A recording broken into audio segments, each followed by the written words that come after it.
Ever since walk-in vaccinations were open to the general public, there had been a significant rise in the number of vaccinations conducted on a daily basis.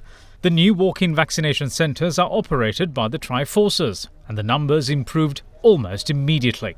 Yesterday saw 232,526 persons being given a jab against COVID-19, which is the record for the highest daily vaccination. The previous high came on Thursday last week, with 222,010. According to the State Minister of Production, Supply and Regulation of Pharmaceuticals, Professor Channa Jayasumana, 173,988 people had been given the first dose from the Sinopharm vaccine, while 40,276 persons had received the same vaccine as their second dose. Further, 13,357 doses of the Sputnik vaccine had also been administered yesterday, with 4,725 people being given the Pfizer jab.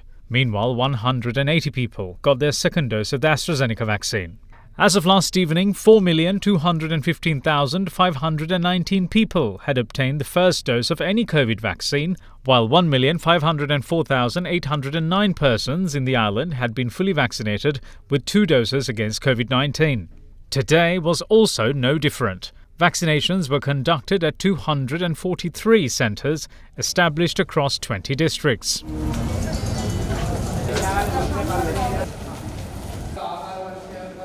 Meanwhile, Japan says that it will provide 1.45 million doses of AstraZeneca's vaccine manufactured in Japan to Sri Lanka via the WHO's COVAX facility.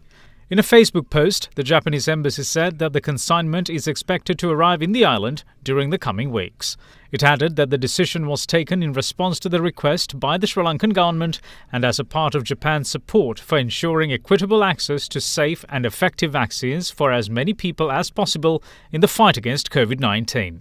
In what is a further boost to the national inoculation drive, State Minister of Production, Supply and Regulation of Pharmaceuticals, Professor Channa Jayasumana, confirmed today that the country will also be getting 1.5 million doses of the Moderna vaccine via the WHO's COVAX facility on coming Friday. As Sri Lanka appear to have overcome its vaccine procurement hiccup, so the scheduled 2 doses of a COVID vaccine can be administered to the people, there are some other countries which are fixated on giving their people a 3rd dose. Identified as a booster shot, the need for it is advocated by vaccine manufacturers and other champions of the idea based on what they say is evidence of greater risk of infection 6 months after inoculation and the spread of the highly contagious Delta variant. Pfizer and its partner BioNTech plan to ask US and European regulators to approve a booster dose following a 2-shot regime of their COVID-19 vaccine.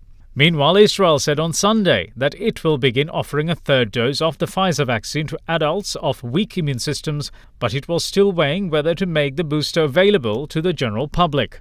But the World Health Organization holds a different stance on the need for a booster at this stage. It may well be that you need boosters after a year or 2 years, but at this point, after 6 months of the primary dose, there doesn't seem to be any indication. And we'll continue to work with public health agencies around the world who are tracking this data. SAGE is following the evidence very carefully, and we will make recommendations on boosters when we think that they are needed. It has to be based on the science and the data, not on individual companies declaring that their vaccines should now be administered as a booster dose. While calling the talk of a booster shot by some countries at a time when there are countries which are yet to start vaccinations, the WHO chief singled out Pfizer and Moderna as companies that were aiming to provide booster shots in countries where there were already high levels of vaccination. While many countries haven't even started vaccinating, and another country has already vaccinated majority of its population, the 2 doses, and now moving to a 3rd dose, which is the booster,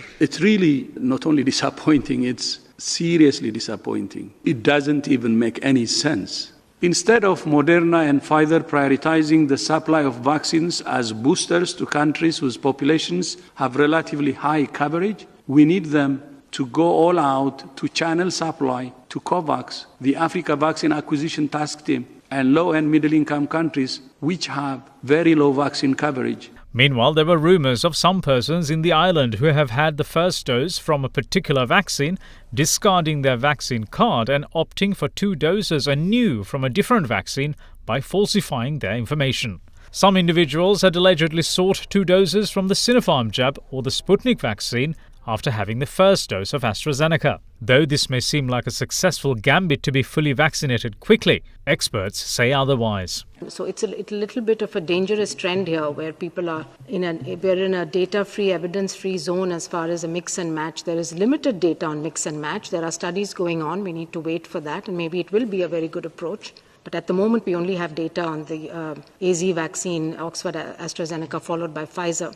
So it will be a chaotic situation in countries if citizens start deciding when and who they should be taking a second or a third or a fourth dose. As for the daily caseload, there were 1,568 new infections yesterday. The Kalutara district reported the most number of new cases with 225. Colombo, meanwhile, confirmed 154 infections, while 153 were recorded from Gampaha. Outside the Western Province, Ratnapura confirmed 150 new cases, while Nuwara reported 135, Ampara 87 and Batticaloa 75. The other 18 districts accounted for 509 infections. 8 imported cases were also among yesterday's caseload. Meanwhile, with the confirmation of 1,404 fresh cases during the day, the total number of active COVID cases in the country rose to 26,408.